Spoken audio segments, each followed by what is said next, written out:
I'm the Executive Director for the Hamilton Anti-Racism Resource Center. And tonight I'm joined by Evan Balgard, the Executive Director for the Canadian Anti-Hate Organization Network. Thank you for joining me here today.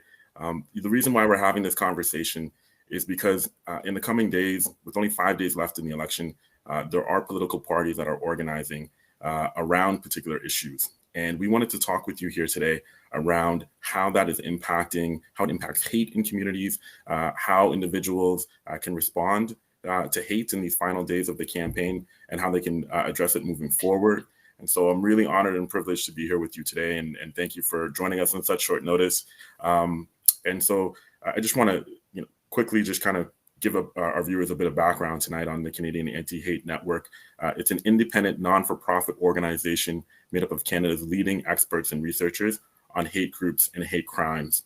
And with regards to Evan is the executive director for the organization. He's an investigative journalist and researcher covering the rise of the new far right and hate groups in Canada. He is the fellow of the Munk School of Global Affairs, fellowship in global journalism, and a graduate with the Honors Bachelor of Science from the University of Toronto, double majoring in psychology and sociology. Before this, Evan was working as a special assistant to the Toronto Mayor, John Tory, and he served as vice president of the Canadian Association of Journalists and as a non-academic affiliate of the Canadian Network for Research in Terrorism, Security, and Society. Evan, thank you for joining us here tonight. Thank you for having me, and thank you for putting this together on such short notice. I do think it's very important, and I'm always happy to speak to anybody from Hamilton in particular, because it was a while ago now, but kind of coined the phrase that Hamilton had become like a hate capital of Ontario, and perhaps of Canada, with there's maybe Quebec running a close second, because of how many hate groups felt emboldened to run around Hamilton. And I think, though, that the anti-racist organizing in Hamilton stood up quite courageously to that, and I think it is getting more organized and more resilient moving forward. So I hope that, in the near future, Hamilton won't only have the distinction of, for a period of time being the hate capital, but also the capital of resistance to that, at least in English-speaking Canada. So always happy to speak with folks from Hamilton. I started doing this work about 6 years ago now, maybe 7 years ago now, because if there was one moment you can kind of point to as the birth of Canada's new far right, it was around 2016. And I want to be specific there because the groundwork was being laid before that, right? Post 9/11, there's this whole Islamophobia industry, we'll call it. And they had got their hooks in Canada already. There were already European groups, neo-Nazi groups like the Soldiers of Odin, that at least had an online presence in Canada before 2016. But 2016 was really the point when they had enough energy to take to the streets. Lots of people and the mainstream media were kind of shocked by the level of violence and vitriol during the election campaign, or by the rise of the People's Party of Canada, which is basically the political arm of Canada's racist and white nationalist movement. We weren't shocked by this. As I said, we've been tracking this for 6 or 7 years.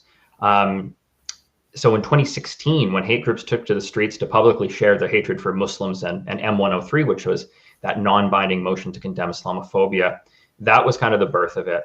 When M103 passed and the sky didn't fall, they were starting to be recognized by the wider public as a hate movement. They needed a rebrand and they needed something new to get angry about. They went into a bit of a lull.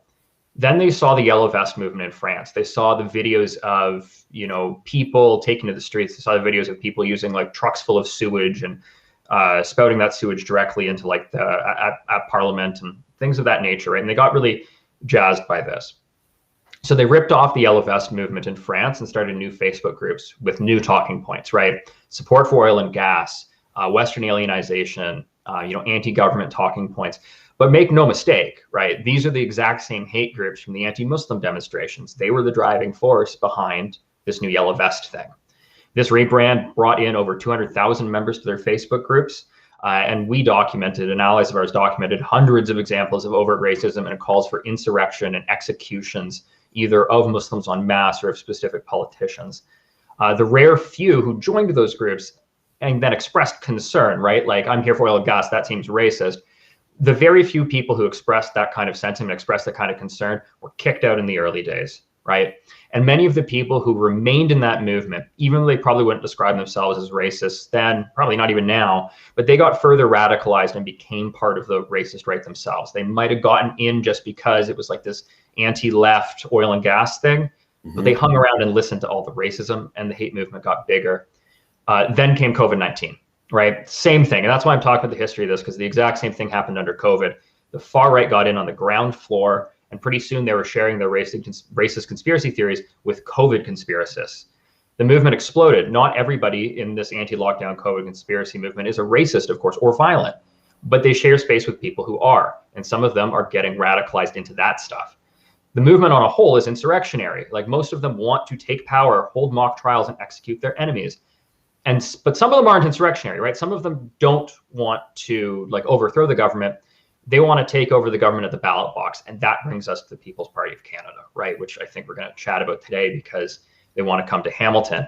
The People's Party of Canada has hoovered up the kind of entirety of the far right vote.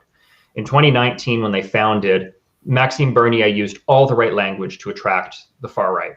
So whether it's intentional or not, it became the party for white nationalists and the racist right in Canada. Around that time period, a lot of things happened. The far right was trying to make up their mind.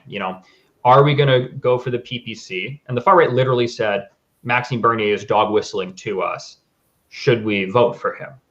And they were kind of weighing their options. They were thinking, we're either going to vote PPC or we're going to strategically vote Conservative because we just want the Liberals out.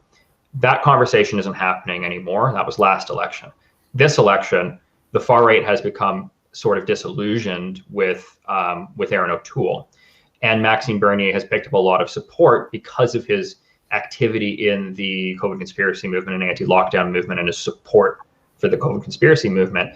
So the entirety of Canada's far right is basically supporting Maxime Bernier. And that's what you can attribute his rise in the polls to. I want to jump in there for 1 second, because when we talk about the rise, what we see now in communities here in Hamilton, people approach me and say, I'm shocked by the number of, PPC signs on lawns in the community, and that's something that I think, shocks some people, but to those of us who have been, following this for a long time, and yourself who've been doing the research, I think it now is becoming much more apparent to people how that frustration is manifesting, and how broader discussion with those white nationalists and those alt-right. And so your research is really important around that. So I just want to pause for 1 second here, because when we're talking about the history that we saw just south of the border, much of this is to say there was these discussions around individuals who were feeling like they weren't being heard, and then you get this person who comes in and says, no, but I hear you, and the dog whistling continues. And so I guess my thought here is to say, how do we address this, based on what we're seeing now, these trends, the history that you're talking about, and what we've seen happen south of the border, what is happening here now? How do we, in the coming days and weeks, how do we continue to have these discussions that change the narrative? Because as the Hamilton Anti-Racism Resource Center, we want to give people those tools. So please walk us through how we can address it and what your thoughts are. I think there's two answers to that question. The first is kind of like a short-term immediate, what can we do answer, and the second one is, of course, a longer-term answer. In the immediate, I think we should recognize that there are indeed like racist and neo-Nazi supporters of the People's Party of Canada, and we're not going to change their minds or turn them around, right? They are persona non grata in our communities, and we're not going to coddle them or bow down to them. However, there are also people who are now voting for the PPC because they've been, in a sense, tricked. I'm not going to say every PPC member is racist or hateful or violent. There are some who aren't, and there are some who are reachable. And I think we need to reach them where they are. So not everybody is going to like, this messaging. And this is a bit of a, this is a conversation you might have with family or with friends or in communities where they're members of your community, right? And what I say by meeting them when they are is acknowledging their anger and the real root causes of it. So acknowledging the fact that, Canada is changing and they feel left behind, right? Acknowledging the fact that real wages are going down, billionaires are running off with the money, the government's wasting tax money, their kids may never be able to buy a house. Realize what they're feeling. They're feeling like the liberal and conservative politicians are helping this happen or making this happen. They're feeling very alienated from the political process. They don't think politicians care about them, and they don't trust politicians. They think that the way the government is handling COVID is a nightmare. Maybe they're science deniers. That's probably part of it as well. But we need to acknowledge that their anger at those things, which aren't necessarily racist things, right? Their anger at those things is legitimate. The problem is when you have parties like the PPC blaming that stuff on minorities, right? Blaming that stuff on immigration or other people who would do that, right? So that we can't really stand for, but we can talk about those root causes. So meet them where they are. Just say, hey, I know you're angry for some of these reasons. That's legitimate. I hear you. That's legitimate. But I'm asking you, please, though, don't vote PPC, right? If you want to spoil it, yeah, and because that's exactly the point. When we were discussing this a little bit earlier today, you were mentioning around don't vote PPC and the real concern about where we could be going on this if people do, especially those who are there saying, look, I'm disenchanted with the way that governments have handled, as you were mentioning, the vaccine rollout and vaccine hesitation and vaccine passports, or they're anti-vaxxers to begin with. But they don't fall into that category of I'm here for the white nationalist movement, but they've been co-opted into this. Now, I'm not here to excuse them. I'm just here to say, how do we prevent them from making decisions that then they say, that's not what I intended to mean when I voted for all of that. And I think tonight is really about that discussion to help educate and inform so that viewers can go back and whether it's their uncle or their mom or their sister and say, you need to understand the full breadth and depth of who is also aligned. And as you mentioned before, in the background, and we're there in the early organizing to get to where you are here now. And that's the critical part that I'm really, I'm grateful that you're talking about here now. Yeah, and I really want to hit on something you said there. We're not excusing it, right? People kind of have a responsibility to educate themselves with the party that they'd support, and supporting the PPC is a very bad thing to do. And I don't want to let anybody off the hook for that. But when we're having this conversation, we're having a very tactical discussion. We're talking about cutting support away from a party that attracts white nationalists, right? Strategically, right? We don't want people to get bamboozled into it. We don't want people to get tricked into being part of it, but then stick around and become racist themselves, right? We want to kind of cut it off at the root before that happens. So if you find somebody that is thinking about voting PPC and they're thinking about voting PPC just because they're super alienated, right? That's the kind of person I think that we can talk to. And I think the thing there is to say to them, I get that you're angry, just don't vote PPC, right? If you want to spoil your ballot, if you want to vote for some other fringe party, if you want to write in your ballot, screw you, Justin Trudeau, that's fine. Power to you. Express yourself that way. Perfectly fine. Just don't vote PPC. And you don't want to vote PPC because, from day one, Bernier was using language that attract white nationalists and racial extremists, right? He, one of his former writing directors ran a USA neo-Nazi organization that organized racially motivated assault and needed time for it. Another one of his writing executives, the guy who threw stones at Trudeau, posts white power music about killing immigrants, right? Another one of their candidates who's still running right now, defended this video game that was made where you can reenact the 1999 Columbine High School massacre, right? And called it a work of art. And he also himself created a video game where you could, shoot caricatures of ethnic minorities. Bernier refused to condemn the Christchurch terrorist attack that took the lives of 41 Muslims. And when people were like, well, why didn't you condemn it like all the other politicians? He said, I don't condemn, international tragedies. That was a lie. If you go back and look through his stuff, he has condemned things like, ISIS and Al-Qaeda attacks and other things around the world. He just didn't condemn the Christchurch attack, which I found quite telling, right? He's promoting an anti-Semitic vlogger that talks about burning down Parliament. I literally have a list on the side of me, and rereading it, as I've done occasionally, is just blows my mind every time, because you think that there's no new low, and then you're like, oh yeah, they did that thing too. It's wild. So you ask, what do we do short term? What do we do medium term or long term? Medium term or long term against this kind of stuff, we need to recognize, there's racists. We're not really convincing them of anything. We just need to kind of exclude them and cut them out of our society, right? But then there's the people who might be attracted to the PPC or just are very alienated from everything that could get co-opted or radicalized into something bad like this. We need to offer them real alternatives, right? I mean, the underlying problems need real and radical solutions today. So we need a a real left movement that does the popular things like wealth tax, like all these sort of things that answers some of that underlying problem, which is that people feel like the future is slipping away from them. So Andrea, just to pause there for one second. So Andrea Purnell, is here in the chat saying racism, Islamophobia, and bigotry is not about economic anxiety. And I just want to point out that that's exactly what you were saying, right? That there are those who are legitimately, racist and xenophobic and have those, and we're trying to cut them off from those who are being co-opted and bamboozled. And that's a pivotal part of how we're going to combat hate in our community, is to not give them that opportunity to now legitimize it by potentially picking up the one seat where they can.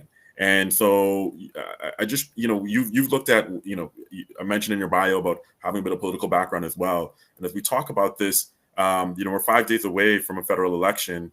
And, if their percentage in vote continues to go up, they then, next time around, Bernier was not on that stand this time around, but the next time for the debates, if they hit those marks, they could be in a much more substantial way. And that's deeply concerning for me, and it should be deeply concerning for many who, as you talk about this and the history behind it, to say, once you open that door, you are letting in a group of people into your organization and into your political world that you may not even realize yet, but they're there already and they're in the room. And so be careful who you're talking to, and we're trying to educate you a little bit tonight about where the history of that party comes from, who's organizing, who's in the background. And it's not fear-mongering. These are facts, and that's why your research is so important. Yeah, thank you. So you hit the nail on the head here. Like, what is the threat? Right now, the PPC have picked up all this kind of extra vote because of the COVID conspiracy movement, right? He's really pandered to them. And that is the far right at this point, that the two are so intertwined. So there's this popular anger, which I'm going to, like, the COVID conspiracy movement is like this massive anger that he is tapping into. And that's why he's up a few points over the last election right now. So, next election, we might not have that kind of like COVID or that kind of popular anger. And next election, Bernier might not be able to do as well. But if he gets a seat now, he's going to be in Parliament. He's going to use the privilege and tools of being in Parliament to try to grow kind of this party that caters to white nationalists, try to grow it further. So, we're really hoping and have our fingers crossed that, he doesn't pick up a seat this time around, and that the party continues to be largely ineffective. But I think we should also be organizing against it in the future, right? I mean, if the PPC is going to try to carry out events, there should be people in various communities who try to counter demonstrate or to contact the venue and say, hey, do you know that the party represents this? And maybe you don't want to hold their event. Or makes things uncomfortable for people who would like express public support for the PPC, right? There was one candidate I'm thinking of right now who quit the PPC last election, and he quit it because people kept calling him a Nazi, and he didn't like that. So he emailed Maxime Bernier and said, people keep calling me a Nazi. Could you do more? Please do more to kind of denounce, the far right and our ties to the far right. And in response, this candidate believes that was why they were immediately thereafter, kicked out of the party for kind of raising the issue. There was another riding executive in Winnipeg where the whole riding executive quit because they said, once they got on the inside of things and they were talking like PPC supporters and had groups and stuff and seeing the chats, they were saying, this stuff's scary. This stuff is, they were calling out the racism and the anti-Semitism and just how scary the hardline PPC supporters were. So I think that we can organize against them in the interim. They're not going away. Even if they don't get a seat, they're not going away. And they, like all other sorts of expressions of the white nationalist movement in Canada, should be countered wherever we can. Because when they're not countered, they grow bigger. That's what we saw under COVID. Anti-fascist, anti-racist groups weren't willing to take to the streets and kind of counter them. And I'm not laying any judgment value on that. They made a decision, trying to respect public health measures and things of that nature. And that's totally laudable decision, a totally respectable and understandable decision. But we did see how, when that was the situation, the far right, when it is unopposed grows. If you ignore it, it doesn't just go away. So the work to organize against it is becoming more and more pressing because it's gotten larger and larger, especially under COVID. So we need to have a strong response to it as we exit the pandemic. You know, I want to share like a bit of a personal story that one day, you know, in Hamilton, I was literally downtown, and I was at this restaurant where I was, you know, having a meal and just kind of out with friends, and someone approached me and they said they had seen me at the restaurant before, and they basically came up and was, you know, hey, you know, I want to apologize about some of the things I did in my youth. And I was like, okay, well, this was a very odd encounter, but, you know, and they acknowledged that they had been a part of the far right movement when they were younger, and they had not realized what they had really gotten into. And in that moment, I wasn't there to provide them salvation or anything more, but it opened my eyes into that one in Hamilton, you know, how it's not every day you have someone who comes up to you and acknowledges that they were part of something and regret it, and that there are people out there who oftentimes get pulled into these narratives, and that's not to excuse them, but to say that, you know, when you actually see someone step out of it, that it can happen. And I say that to you so that in your research and in the work and in the tools that you're putting out there, to say that it is important to individuals for us to be able to have that opportunity to you know, confront it, address it, and provide people a way out so that they don't feel stigmatized afterwards, to say, no, you know, you acknowledged it, and we need to be able to have more people to do that in legitimate and authentic ways. And then we need to be able to call out those who don't, and continue to participate, and be able to marginalize them, you know, from being able to hold positions of power, to be able to work in the places that we do with them,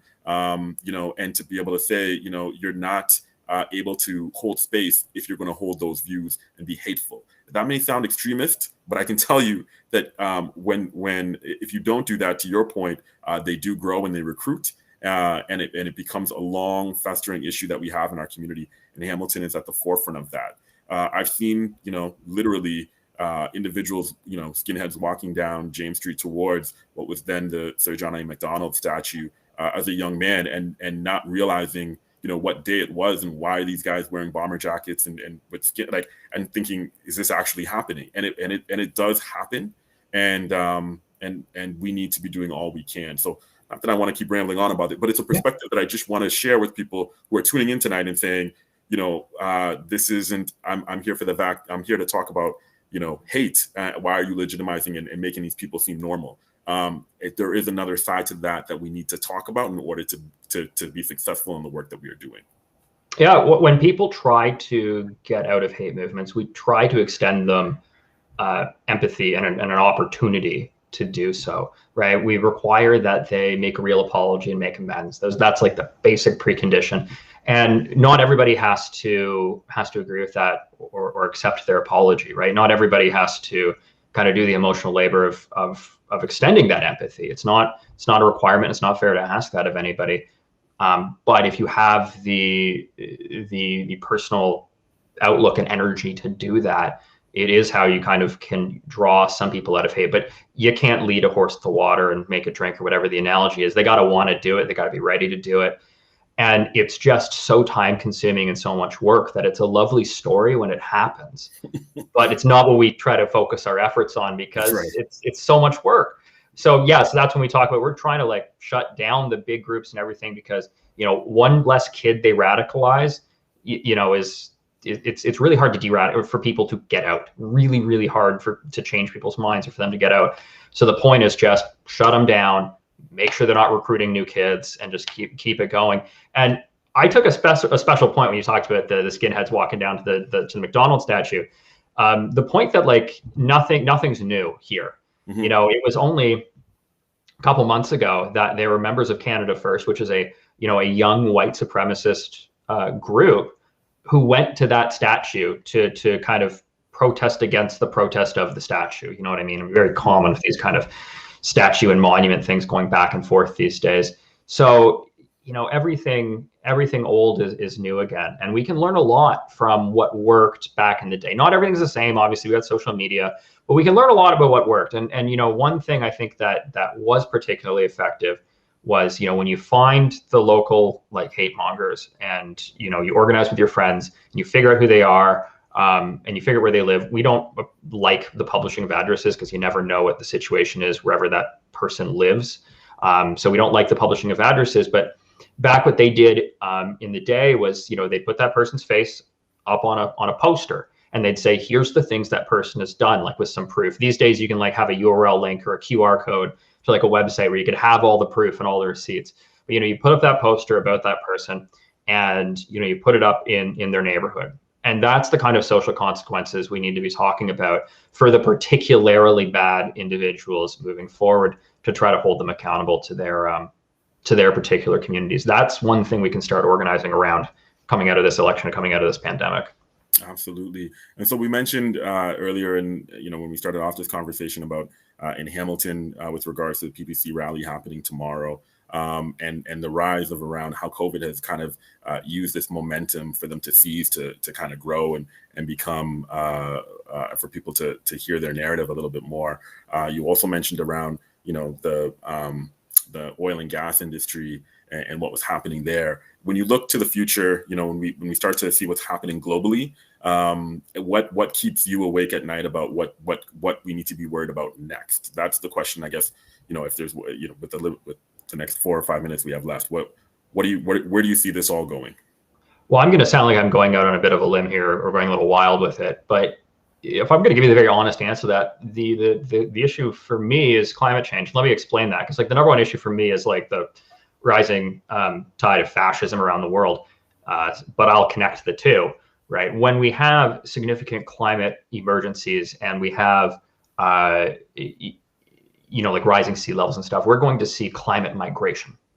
And just like in Europe, when we saw refugees coming from the Middle East, and that pouring a lot of fuel on racist fires in Europe and creating whole movements and political parties specifically opposed to that migration of largely Muslim individuals, we're going to see something similar with climate change, right? With all these climate change migrants, we're going to see, I believe, unfortunately, a lot of countries have burgeoning or much stronger fascist movements trying to kind of protect their borders from people who need aid and help because of the climate emergency. So I see a lot of the world going fascist or being challenged by fascism, on that timeline, like when that climate migration starts happening. In Canada, we're a little protected from it, right? Because we don't share borders with countries that may have significant climate migration.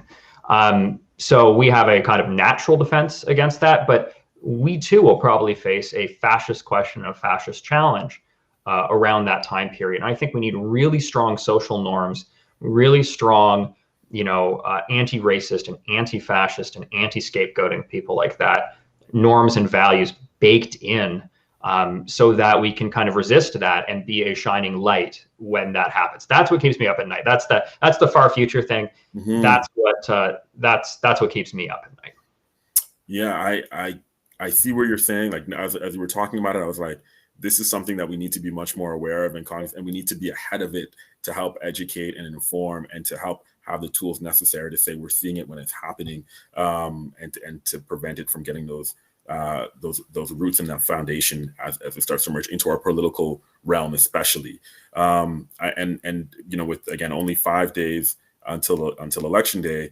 Depending on how this all shakes down, we could be back into another election if it is another minority government within a year to 2 years, and so we need to be prepared for these political parties as we continue to come out of COVID and economic issues continue to be at the forefront, how they use this moment now to continue to reach out.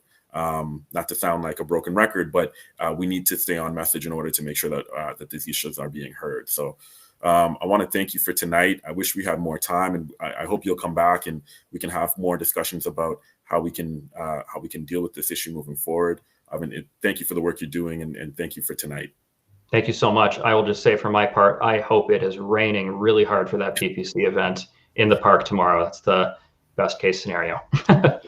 Agreed. Couldn't agree with you more. I did get a text tonight that I know the city of Hamilton is going to be putting out.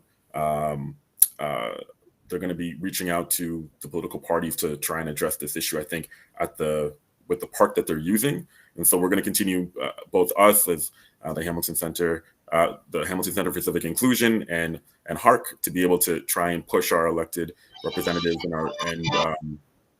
and other groups to try and prevent these groups from having events here in the future. We agree with legitimate political discourse. I want to be really open about that. This isn't about just singling out people who you don't like and what they're saying. There's a difference between that and hate speech and giving space for people who try and monopolize this environment for that reason. And that's the difference. And that's what we wanted to talk about here tonight. So thank you again, everyone, for tuning in, and look forward to talking to you all again soon. Thank you so much, everyone.